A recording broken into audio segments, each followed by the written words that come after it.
দেখুন, এই এক দেশ এক ভোট, এক দেশ এক ভোট, এটা বিজেপি যেটা চাপিয়ে দিতে চাইছে, কেন্দ্রীয় মন্ত্রিসভায় ওরা করেছে, অনুমোদন করেছে।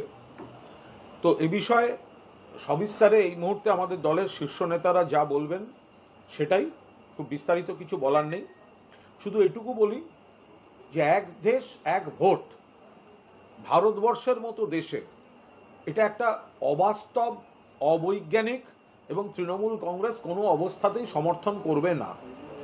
তার কারণ, এক দেশ এক ভোট আমাদের যে পরিকাঠামো, গঠন, ফেডারেল স্ট্রাকচার, আমাদের এখানে যে পরিস্থিতি, এখানে নানা ভাষা, নানা মত, নানা পরিধান, বিবিধের মাঝে দেখো মিলন মহান।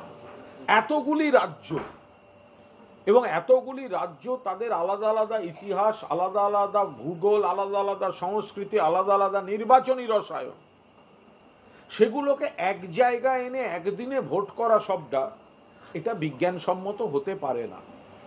ভাবতে হবে, আমাদের এখানে নজির আছে এই গণতন্ত্রে, যে আপনি একটা ভোট দিচ্ছেন 5 বছরের জন্য, কিন্তু 5 বছরের আগেই অনেক ক্ষেত্রে অনেক এদিক ওদিক হয়ে যায়, সরকারের ভাঙা গঠন ভাঙা গড়া হয়ে যায়।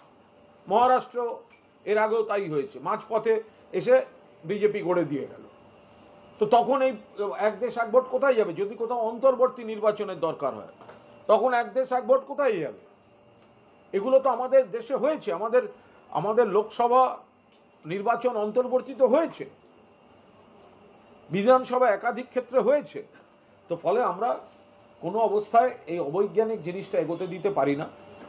আর একটা গুরুত্বপূর্ণ বিষয় হচ্ছে যে লোকসভা ভোট, বিধানসভা ভোট এবং স্থানীয় স্তরের ভোট, অর্থাৎ পঞ্চায়েত, পুরসভা যেগুলো আছে, এগুলো না সবকটার প্যাটার্ন আলাদা, ফোকাস আলাদা, অভিমুখ আলাদা।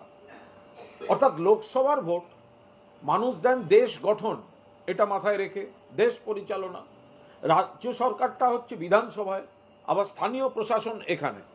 ফলে সেই জায়গায় দাঁড়িয়ে আমরা একজন ভোটার, একজন নাগরিক, তিনি কিভাবে একদিনে সবটার, এটা তো লোকসভা নির্বাচন, বিধানসভা নির্বাচন বা বাকিগুলি যদি একসঙ্গে হয়, তাহলে এই অভিমুখগুলি নিয়ে বিভ্রান্তি তৈরি হতে পারে। ফলে এটা কোনো অবস্থায়, আর আপনি কখন শুরু করবেন? যখনই এটা শুরু করতে যাবেন, কিছু রাজ্য দেখা যাবে যে তারা তো 5 বছর মেয়াদ সম্পূর্ণ করেনি, তাহলে তার মাঝপথে ঢুকে গিয়ে কি হাল হচ্ছে। এটা এটা এখানে নয়, মমতা বন্দ্যোপাধ্যায় আগে সবিস্তারে চিঠি লিখে যথাযথ জায়গায় জানিয়ে দিয়েছেন এটা অবৈজ্ঞানিক, এটা হতে পারে না আমাদের দেশে। এখন কেন্দ্রীয় সরকার যদি এই ব্যাপারে এগোতে চায়, তাহলে তৃণমূল কংগ্রেস নেতৃত্ব এবং দেশের অন্যান্য নেতৃত্ব যারা আছেন, তারা নিশ্চয়ই সিদ্ধান্ত নেবেন।